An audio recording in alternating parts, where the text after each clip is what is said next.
the board in the first period. It's 4-1 Carolina. The Drive with Tim Donnelly, 99.9 The Fan. Final score last night, Vegas 6, Canes 3. It doesn't indicate how it actually felt. Eichel got a couple late, whatever. Stand up for the Canes. He also got his pocket picked by Martinook, who went down and scored. Canes lost to Vegas. They get the last laugh. And it is, I believe that's the last time they play this season. They've already played out west during the road trip, and now they've checked off the one on the East Coast. So there's only one place you'll see that team again. Cup Finals. There it is. If and when. That would be a pretty electric matchup. Oh, it's when. If and when. I mean, you throw the and in there, not or, not if or. Either way, the injuries are becoming the story for the Canes early season, which is a bummer because there's a lot of other stuff. Right? There's a lot of other good. Last night, Alexander Nikishin, to me, we're watching him grow up in front of our eyes, which is crazy because he's 6'4", 215, 220, and super-duper skilled. And to watch him develop is like, you mean there's higher? There's more? There's extra here? And there is. And he was, back against the wall, had to step up, had to play huge minutes, had to do a little bit more than he's asked. And I was really excited by what he showed. Full, well-rounded game, right? Obviously, we talked about the Svetch goal. That's good to see. Martinook had himself a day. Scores a goal, opens up his scoring for the season, also loses a skate blade and has to do like the worm trying to get off the ice. Like he had the full gamut, which I appreciate. I kind of like when you get a little taste of everything from somebody like Jordan Martinook. Stankoven continues to grow as a center. I wish we could talk about that more, right? He was, 7 wins, 5 losses in the face-off circle. Like, I wish we could talk about that more. But then there's this injury thing, right? And yesterday on the show, what did we talk about? We talked about how the power play has been a little leaving some to be desired, and I understate it. But Gostisbehere might spark it. Gostisbehere comes back. He's hurt by the end of the game. We talked about potential Pyotr Kochetkov returning. Guess what? He didn't come in. Freddie was in net, and I wouldn't say it was his best day. It wasn't anything absolutely atrocious, but not his best.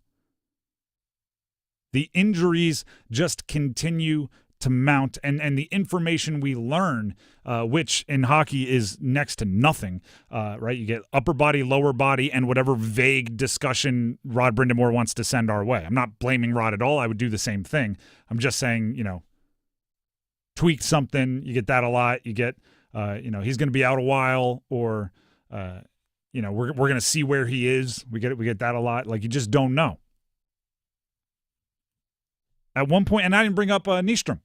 Nystrom, just a gash on his face. He's going to look like Anakin Skywalker, right? He's going to have the scar right down the middle of his face. Yeah, I saw him in the locker room post-game. He just had this massive just bruise mark just right there on his mouth just because that puck that he took. That was just crazy.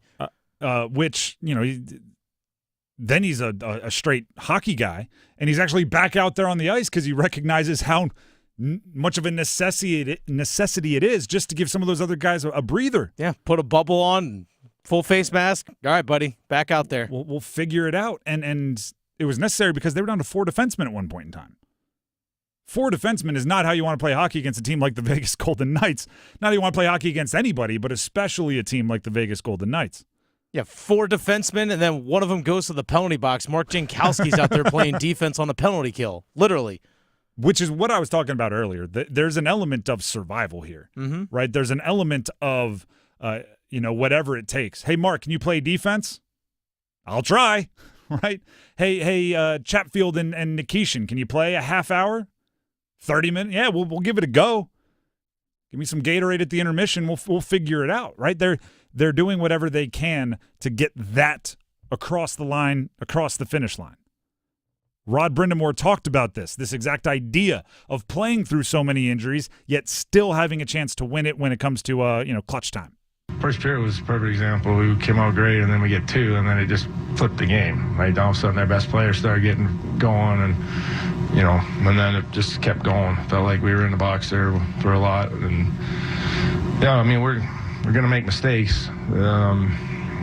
Good team, they're gonna force you. They knew we were playing with a lot of inexperienced back there, but I thought they hung in there really well. And, Burr somehow found their way in a tie game, and 5 minutes to go and make a bad decision. And that's to your point. I don't know if that had anything to do with it. I think not really put that on there, but you got to make better decisions there. That's really the difference, especially when you know who's out, the best player, they're out there, and they make you pay.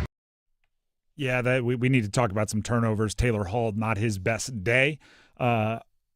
There's that element of it, but it's so often you hear about like Dominic Fensori played 20 minutes last night, essentially 19 and a half minutes, giving all of those guys just the ultimate leash. I think I'm going to double down on something I've been saying, and maybe I shouldn't do it. Like, if I'm superstitious, at some point I would stop saying it, because some of you out there might be going, stop it, because it's not fixing things, it's making it worse. If the Canes make it out on the other side of this and guys get healthy, they are going to be in a great spot.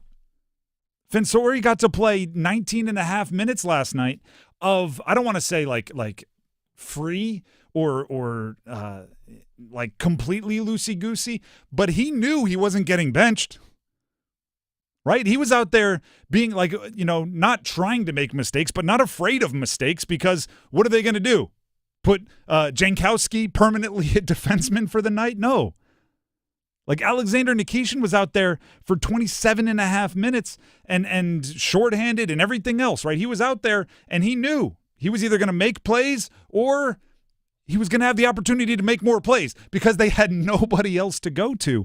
This team can be better.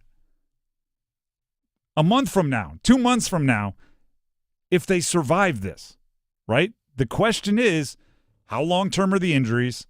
And if the losing continues, right? They've lost 3 of their last 4, which is not like a ridiculous streak, but if it continues for too long, how deep is the hole, and can they get themselves out? But there's a lot to like there. There's a lot to like there. Sebastian Aho, he's at a point in every game. He's got a 9-game point streak to open the season. And I'm greedy. I think there's still some stuff he's leaving out there on the ice, which is awesome, right? He had a point last night, an assist. His points per game average goes down, and I think he left a couple out there. That's good. There's a lot to like, but you got to survive this. You got to. If Nikishin becomes a player you can play comfortably for a ton of minutes, because at one point you had to play him uncomfortably for a ton of minutes, that's a good thing. That's a good thing. Once Slavin comes back, and hopefully Gostisbehere comes back, we don't really know much about that injury, and Miller comes back. Once they're back, it's a good thing, but you got to get through it.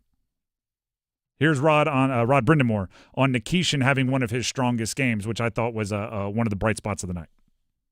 He was noticeable in a real positive way, I thought. A couple good opportunities, broke a stick a couple times on a couple good chances. So he was definitely, I thought, maybe one of his better games. Isn't it funny how that happens? This is the stuff I'm talking about with the injuries, right? I feel like I should use, just because I'm always using movie quotes, remember the Titans when Denzel's character is talking to Sunshine? And he's like, I wasn't ready to step up when my family needed me either. I had 12 brothers and sisters. They needed me to step up and lead. And Sunshine's like, okay, coach. And he runs out there. The assistant coach looks at Denzel. You had 12 brothers and sisters? 8. 8. No, you're right. 12 sounds better. Yeah, 12 sounds better. Like Nikishin had to step up last night. And he did. Maybe it showed him that he can, right? Which is kind of the idea in Remember the Titans, right? Sunshine, he wasn't saying, I wasn't ready or you're not ready. He's saying, go out there and do it anyway, right? You got to. We don't have a choice. And then you learn that you can. But there's some survival that needs to happen here. They were down to 4 defensemen. Not what you want. And not the most experienced. Like, if you were down to 4 defensemen and one was Slavin and, right, then like another was Gostisbehere and they all stayed out of the box, that's one thing. You're down to 4 defensemen with guys who probably introduced themselves around the building because it's their first home game, right? A little handshake, a little nice to meet you, and then all of a sudden they're out there for 20 minutes. That's not how you draw it up.